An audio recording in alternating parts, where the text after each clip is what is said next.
All right, my friends, welcome to the Dr. Sem Yankees show and the Start Spreading the News podcast. We have been irregular these last couple of weeks or months because of the fact, as many of you know, that I'm filling in as a principal in my retirement, and there just hasn't been a whole lot of time for me to be doing podcasts, as I also have been teaching 2 college classes and bringing a couple of books to the finish line. A reminder that this program is brought to you by Artemisia Publishing. Artemisia Publishing can be found online at apbooks.net. Artemisia has a ginormous selection of award-winning books, including many by me, the least among them, Roy White's From Compton to the Bronx, 365.2, the greatest novel ever written. If you have not read Scattering the Ashes, your life is incomplete.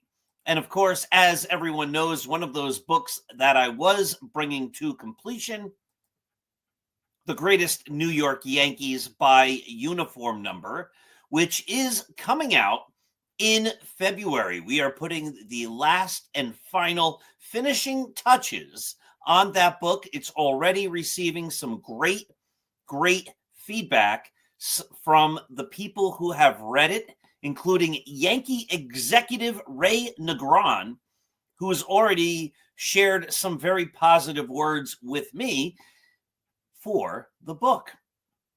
But there's other big news, other big news that is coming your way in regard to books and my writing. The first of the 3 West Point at Gettysburg books is released. The release is imminent. And I would ask you to go to another publisher's page. That would be Sunbury Press, and I should have a link to that. Here it is, right here. If you go to sunburypress.com, you can get the first volume of West Point at Gettysburg, Volume 1, A through G. If it's not released quite yet, it is imminent in release. And that book has also received numerous positive reviews from experts in the field, including none other than Dr. James M. McPherson, probably the biggest, not even probably, recognized as the biggest and greatest Civil War writer of our time right now. And he wrote, Paul Semendinger has produced a unique volume that is a combination reference work, collective biography, and narrative of the Battle of Gettysburg. In all of these capacities, it will be of great value to anyone interested in the American Civil War, especially its biggest and most famous battle. So, high praise, amazing praise from none other than the great Dr. James M. McPherson, author of Battle Cry for Freedom, For Cause and Comrades, a plethora of great Civil War books, and a professor, of course, from Princeton University. So high praise indeed. That has humbled me and at the same time excited me. So check out all of those books. Now, as I've shared with you, this is both of the programs. It's the Dr. Sem Yankee Show, and it is the Start Spreading the News podcast. I plan to be joined up again with EJ with our regular Monday night show in just a couple weeks. The semester is ending and all of that good stuff. But you can check out all of the great Yankee content, of course, at startspreadingthenews.blog. So let's make today a great day. You know, I started saying that when I was a full-time principal, not an interim principal in my retirement. in my schools. And I brought it here as well. It's just, I think, a great way to welcome people. Like, let's make today great. How do you make your day great? Well, it's simple. You look around, you find the good, and you say, you know what? There's so much good that I can't help but be in a good mood. Find the good, bring it into your heart, and appreciate it. Remember, when we give love and when we give respect and when we give kindness and when we give understanding, it comes back to us in greater amounts than we ever gave. I've lived that my whole life. I've tried to be kind. I've tried to be generous with praise and smiles and all of that kind of stuff, and generous with my time. And whatever love I have given has been reciprocated back to me gazillion times more than I ever gave. So let's talk Yankees. And of course, I'm recording this, pre-recording this. So I'm recording this on Wednesday night. So maybe something happened with the Yankees in the meantime, but the winter meetings are over, and it just reminds me of a song that didn't play the way I wanted it to. So there goes that idea. I had a cue set up. It was the Seinfeld theme, and it didn't play. But that's technology when you're recording these things. So, oh well. What's the whole shtick with Seinfeld? It's a show about nothing. And what happened with the Yankees at the winter meetings? It was a show about nothing. Everything I just said just then, here it is. Here's everything big the Yankees did in the winter meetings. That's it. That's what they did. Now, I have been warning people about this. It's been my sense. Now, I don't know. I'm not on the inside with the Yankees. But you can get the sense when you listen to what they're saying, when you see the way the team is shaping up, when you hear the owner talking about payroll and budgets, and you hear the manager, Aaron Boone, hasn't even talked to any free agents. The owner seems reluctant to spend. Brian Cashman, who again, I think was a very good, if not great GM. I think Brian Cashman belongs in Monument Park. I think he did great work for a long time, but I think like in any industry, he has been the Yankee GM for decades. And there comes a time when the industry passes you by. That's just what happens. And he talks a big game every now and again. You know, I think we're pretty set at most positions. That's not talking a big game. But when he does, you know, a number of years ago, he said, we're going to be the, you know, whatever he said about a Death Star. You know, no one is going to beat us. We're going to be the team that gets everybody. I just can't get that Death Star quote in my head on the spur of the moment here. And then he did nothing. And we've seen the story. We've seen the story every year. The Yankees go into the season with visible, obvious flaws. Last year, they didn't have a leadoff hitter. They also didn't have a third baseman. The year before, they also, I don't believe, had a third baseman. And I don't think they had a leadoff hitter. And I think they were a pitcher short. And a couple of years before that, they didn't have any left-handed pitching. And a couple of years before that, they had no left-handed power in the lineup. And every year they build these teams that are obviously flawed. And again, if the Yankees were the Pittsburgh Pirates or any number of other teams who work on a very limited budget, you'd say that's the best they can do. Okay. But that's not the Yankees. We're talking about the Yankees and the idea that they're supposed to be baseball's biggest power player. I said years ago, and I've been proven correct, as much as people want to right in to start spreading the news and tell me how wrong I am. And I've been wrong plenty times. But I said a number of years ago, the Dodgers have become the Yankees. They go for it every year. They spend because they make tons of money.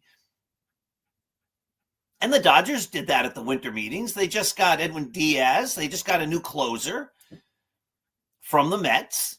They signed him. We need a closer. Let's go get one. Let's get the best one out there. So they did. That's the way the Yankees used to operate. So, you just read the tea leaves. The GM seems to feel the team is pretty set. The manager doesn't even go out and call any free agents. The owner always talks about budget. And you say, I don't think. This doesn't feel like a Yankee organization that's going big this winter. And so far, they haven't. Of course, it's only December when I'm recording this, December 10th. You're watching this on either the 12th or the 14th because it airs in both slots, early Saturday morning, and then this will be the show that airs Monday night. Maybe the Yankees go out and make some trades or they make some signings. I sure hope they do. Sometimes people misunderstand some of what I say here. So let me be very clear. I became a Yankee fan as a little boy in 1977. My fandom was cinched that night Reggie hit 3 home runs in the World Series. That night, I became a Yankee fan for life. I already was a Yankee fan. I was a little kid, but that night, it was cinched. If you go to my home office, which obviously you can't, but there's a painting of Reggie hitting that 3rd home run. It's not the original painting, but it's a lithograph of a painting of Reggie hitting that 3rd home run. My favorite player was Greg Nettles. I wrote a book with Roy White. But Reggie's home run was probably the greatest moment of my fandom. And ever since then, I've been a Yankee fan. And I love the Yankees. And I want them to be great. They haven't been. And they haven't been great for the entirety of this century, which is now more than a quarter century old. Since 2001, they've won 1 World Series.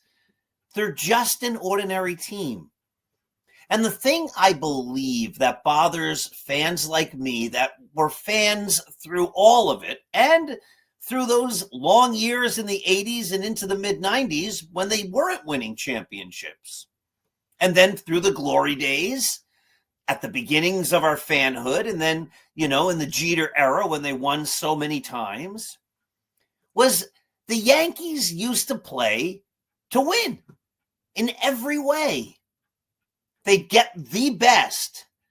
There was a time when the word Cadillac meant the best. People would use that word because it was a high-quality car, probably still is. I don't know a lot about cars, but it's not a word you hear anymore. But, that's the Cadillac of whatever. The name meant greatness. The name meant excellence. In the same way that the Yankee name used to mean that. The Yankees used to be in, they didn't always get, but the Yankees used to be in on every great player. Ricky Henderson's out there, the A's might trade him. Yankees will go get him. At least they're going to be involved in the conversation. Dave Winfield, we'll get him. Reggie, we'll get him. Catfish, we'll get him. Goose Gossage, we'll get him. On and on. That's the Yankee way. And the disappointment is they went away from that. I used to love the winter because every winter it'd be like Christmas from the Yankees. This year, we're giving you these presents. We got A-Rod. We got Giambi. We got Matsui. We got, some of the names I've said before. Whatever it was, every year, even when they weren't great, this year we got you Jack Clark. You got Jack Clark? I loved Jack Clark. He was only a Yankee for 1 year, but that was so exciting. I remember the back of the Daily News, it said jackpot. There was a sense the Yankees were always in it. They wanted every great player. That's not what's happening anymore. They seem tired. And I think that's what really is bothering a lot of fans. It's what bothers me. If you were a great baseball player, in 1998 or in 2002 or in 2007 or in 1978 or in 1980, and maybe even through the mid 80s, if you were a great base player and the Yankees offered you a big contract,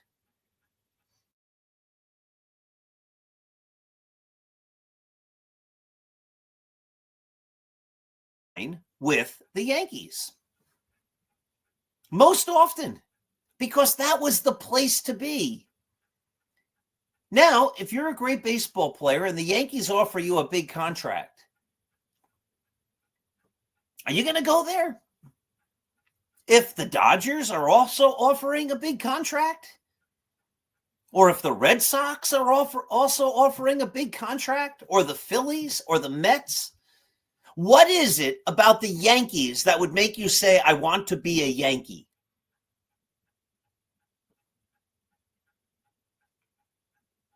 If I was a great baseball player right now and the Yankees were offering me a big contract and the Dodgers were offering me a big contract, in my heart, I'd want to be a Yankee. In my heart, I live in New Jersey. I'd want to be a Yankee. I'd want to be close to home.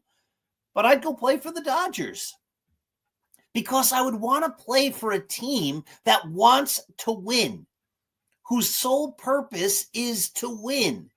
And it's clear, it's unequivocal that the Dodgers want to win. Will they win every year? No. If the Yankees went big this winter and they signed Bo Bichette and Kyle Schwarber, and if they had traded for Bryce Harper or signed him Bryce Harper all those years ago, or Manny Machado, which I didn't ever really want him to get Machado, but I wanted Harper, and on, Patrick Corbin, who had one good year in his contract and then wasn't very good. Sometimes we want the Yankees to get guys who don't work out. But if they went for it every year, that wouldn't mean they would win it every year. But as a fan, you'd be excited every year because you would sense that your desire as a fan to win and watch the team win, actually, would be the same desire as the organization that seems to also want to win. And unfortunately, right now, the fans want to win, but you don't get the sense that the team has that same passion. The Yankees, for a long time, have been good enough. Way back in 2017, I started writing that on Start Spreading the News.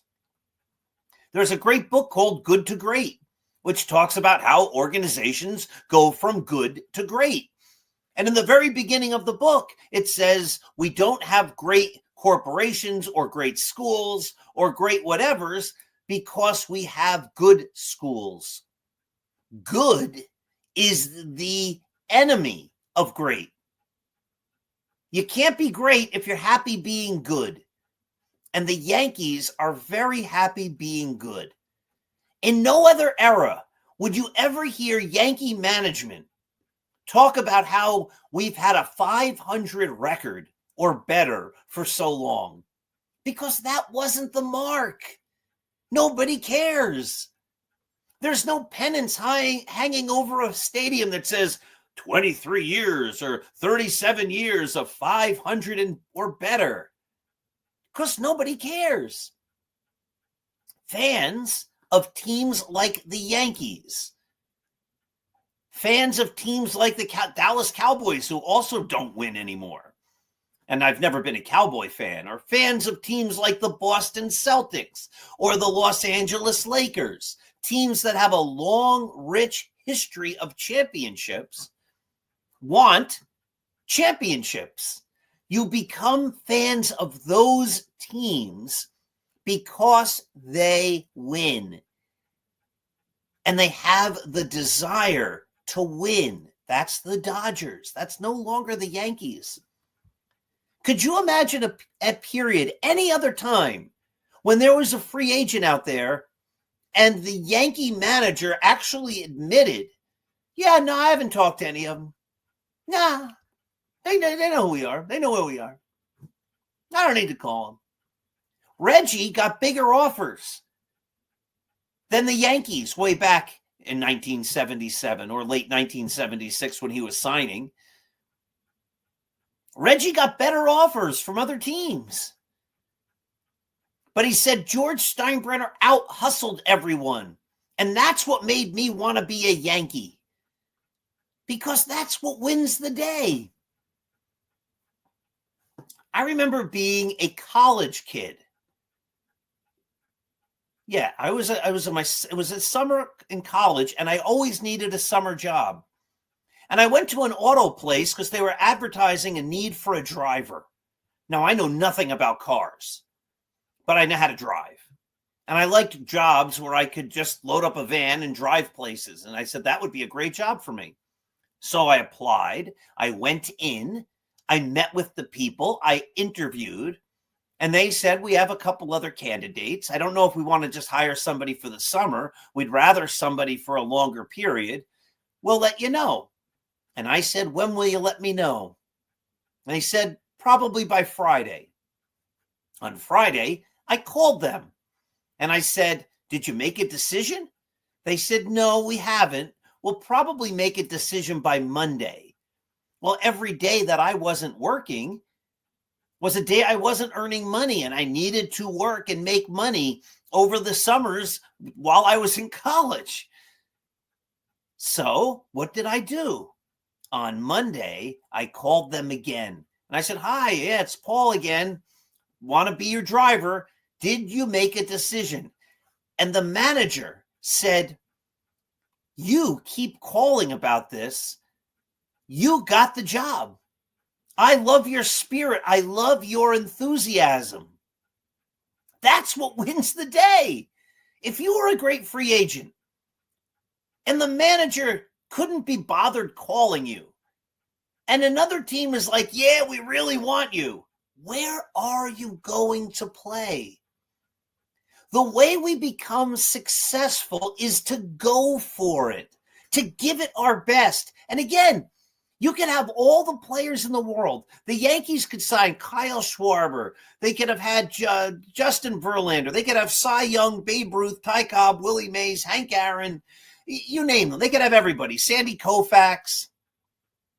They could have Rogers Hornsby. I loved it with the Hall of Fame the other day, and they said the greatest hitting second baseman of all time, Jeff Kent, just got in the Hall of Fame. People were saying that. The greatest hitting second baseman of all time, Jeff Kent? You never heard of Rogers Hornsby, who over a 3-year period in the 1920s averaged 400. His average for 3 seasons was 400. It was above 400, but you get the idea. And you think Jeff Kent's a better hitter than Rogers Hornsby? And what about Joe Morgan? I mean, come on. It's just silly. But the way to become excellent is to go for it. And the Yankees could have all those greats in their prime, and they would not win the World Series every year. The Dodgers, I keep going for it. They're not going to win the World Series every year. And that's okay. No Yankee fan thinks that the Yankees are going to win the World Series every year. We just want to have the sense that the Yankees are going to try. That's what we're wanting. We want to see that the owner and the general manager and the manager and everybody associated with the team cares as much as we do about winning. Now, might the Yankees be good next year? Yeah, they're pretty good. They're not great. And in order for the Yankees to be great, a lot of things have to happen. Austin Wells has to become a major league hitter. He hasn't been yet. The excuses have been, well, he's banged up. All right, he's been banged up every year. And he can't get over that because every catcher is banged up. That's part of being a catcher. Okay, well, he's going to have to figure it out. Ben Rice is going to have to stay on this trajectory. I think he will. I think he's established himself as a major league hitter who's really good. Jazz Chisholm's going to have to stay at an elite level or just below elite level. He's coming off his best season ever. Anthony Volpe is going to have to prove he can play every day as a shortstop at a major league level, offensively and defensively. He's never done that. He's never done both. He's done it for short periods of time, but he's never done both at the same time for a season. For his career, he is a below average hitter by a long shot. I think his OPS plus is in the 80s for his career. This is his fourth season. He's not a rookie. He's not a sophomore. And he's got to do that while coming back from an injury that they're now saying is what derailed his year last year. For the Yankees to be great, Ryan McMahon's going to have to, for the first time in his life, hit because he's a sub 100 OPS plus guy. Or if he is at 100, I don't think he is, but if he is, imagine he's barely at 100 and he played most of his career in Colorado. Now, I know they're all normalized for stadiums and things like that, but he's not a major league hitter. For the Yankees to compete, Trent Grisham's going to have to repeat what was by far a career year. Aaron Judge is going to have to stay at an elite level. But I'm not saying a very, very good elite. I'm saying like superstar, Babe Ruth, Hank Aaron level elite, Barry Bonds level elite. Jason Dominguez is going to have to come back and actually have a big, great major league season. They're going to have to bring back Cody Bellinger. And I just don't know if Cody Bellinger's a guy who moves the needle from pretty good to great, because they had him last year and they were pretty good, but they also went through months where they couldn't win a game. Giancarlo Stanton's going to have to defy time and coming off his best year in many years, do that again. It just seems like the Yankees are asking too much. They don't have a bullpen outside of like David Bednar. The other guys are just middling guys. You know, Ryan Yarbrough, Tim Hill. They're nice pitchers. You don't see those guys and go like, that's a killer bullpen. That's not Gossage and Sparky Lyle. That's not Mariano Rivera and Ramiro Mendoza and Jeff Nelson, Mike Stanton. It's good guys. Yeah, they're good. But again, good is the enemy of great. And the starting pitching, you're going to have to hope that Garrett Cole comes back at 36 years old and is a dominant pitcher. You're going to have to hope that Max Fried stays where he is at that elite level. You're going to have to hope that Carlos Rodon comes back from an injury. You're going to have to hope that Clark Schmidt can come back from an injury. You're going to have to hope that Cam Schlittler is for real. And you're going to have to hope that either Luis Heel and or Will Warren continue to grow and can get major league batters out at a regular rate. All those things could happen. All of those things could happen. The Yankees could go out and everything could fall into place because that's what sometimes happens. That's what I'm hoping happens.